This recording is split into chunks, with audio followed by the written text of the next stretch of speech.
भारतीय युवा कांग्रेस के स्थापना दिवस के उपलक्ष्य पर युवा कांग्रेस के द्वारा राष्ट्रीय स्तर की मुहिम रोजगार दो प्रारंभ की गई। इस विषय पर चर्चा करने के लिए छत्तीसगढ़ प्रदेश युवा कांग्रेस के महासचिव दुर्गेश राय, सांसद प्रतिनिधि सुशील मौर्य ने आज जगदलपुर कांग्रेस भवन में प्रेस वार्ता की।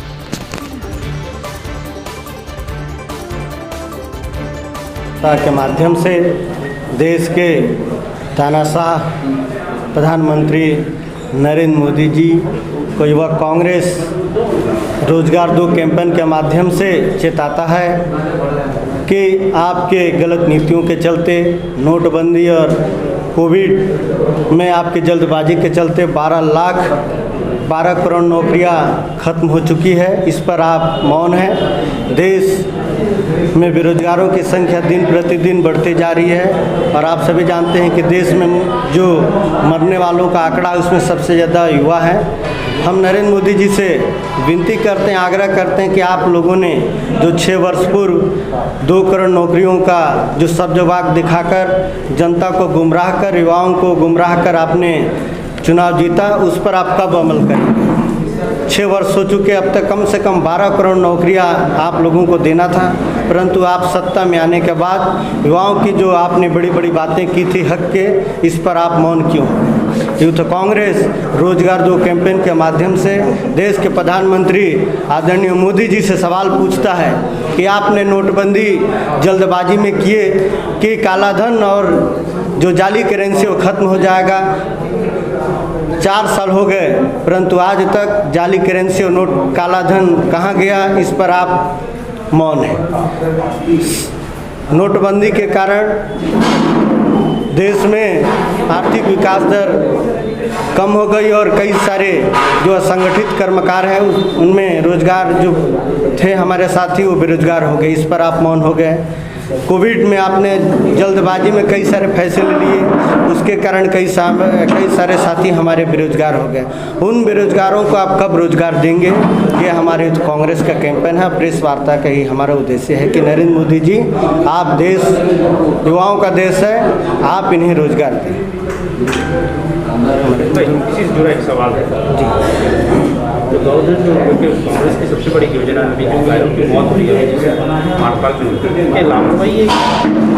यह पूरी तरह लापरवाही है पशु चिकित्सक विभाग की कि आपने गलत तरीके से टीका लगा दिया, जिसके चलते बहुत से गाय पशु जो काल के गर्त में समा गए, जिसको लेकर कांग्रेस पार्टी और कांग्रेस दुख व्यक्त करता है और जो दोषी अधिकारी हैं उन पर तत्काल कार्रवाई होनी चाहिए।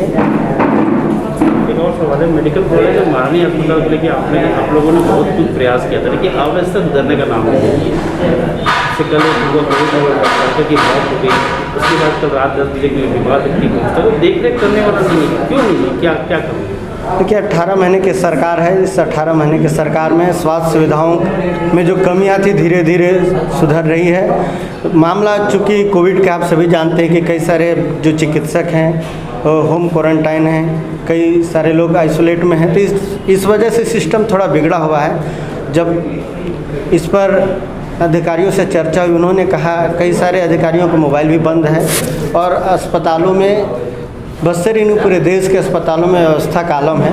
क्योंकि कोविड एक महामारी है और इस महामारी पर निपटने के लिए हर सरकारें मेहनत कर रही है। कहीं ना कहीं कमियां उजागर हो रही है और कई सारी मौतें हो रही है, जिसको लेकर मुझे नहीं सभी लोगों को दुख है और हम चाहते हैं कि व्यवस्था जल्द से जल्द सुधरे। इस तरह से केंद्र में मोदी की सरकार ने 2 करोड़ लोगों को रोजगार देने की बात कही थी। आज हमारी सरकार 18 महीने की सरकार छत्तीसगढ़ में जो बनी है, आज उन्होंने करीबन 28 लाख लोगों को मनरेगा के माध्यम से रोजगार देने का काम किया है और भारत देश में प्रथम स्थान हमारा छत्तीसगढ़ मनरेगा के माध्यम से अवार्डेड हुआ है। और कहीं ना कहीं हमारी माननीय भूपेश बघेल जी, मुख्यमंत्री जी का कहीं ना कहीं इसमें बहुत बड़ा योगदान रहा, जो आज गांव के लोगों तक रोजगार पहुंच रहा है। और खासकर हमारी सरकार ने डीएमएफ के माध्यम से स्थानीय लोगों को, युवाओं को, बेरोजगार लोगों को रोजगार देने का काम किया है, चाहे हेल्थ में हो, चाहे छोटे छोटे विभाग में जो चपरासी की, नृत्य की, इसमें भर्ती की बात हो, हमारी सरकार ने उसमें पहली प्राथमिकता लोकल लोगों को दी है। और ख़ासकर हमारे यहाँ 50 लाख का जो टेंडर होता है उसमें मैनुअल टेंडर लगा के लोकल युवाओं को, बस्तर संभाग के युवाओं को काम देने का काम हमारी सरकार ने किया है। हम उसके लिए यूथ कांग्रेस की टीम, प्रदेश यूथ कांग्रेस की टीम माननीय सीएम साहब को बधाई देते हैं कि हमारे बस्तर में हमारे युवा ठेकेदारी करेंगे, आर्थिक रूप से मजबूत होंगे और कहीं ना कहीं हमारे लोकल ठेकेदार होने के कारण हमारे क्षेत्र का विकास भी अच्छे से होगा और काम भी अच्छे से होगा।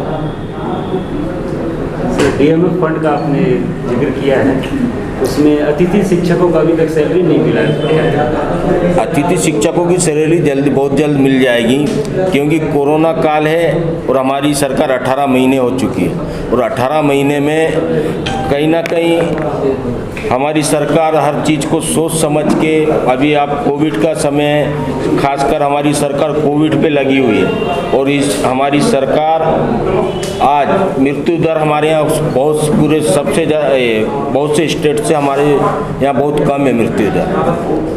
सर, बेरोजगार युवाओं के लिए क्या कुछ योजना बनाई गई है सरकार की तरफ से? फूड पार्क के माध्यम से हम उनको रोजगार देने का काम करेंगे और जिस तरह से हम युवा बेरोजगारों के बीच जाएंगे, अभी तो हम संभाग स्तर पे बैठे हैं, कल हम लोग जिला और ब्लॉक स्तर पे जाएंगे, उनकी क्या समस्याएं, क्या उनके क्या क्वालिफिकेशन है, उसके हिसाब से हम सरकार पे बात रखेंगे कि नहीं, सीएम साहब से बात रखेंगे कि हम हमारे यहाँ के लोग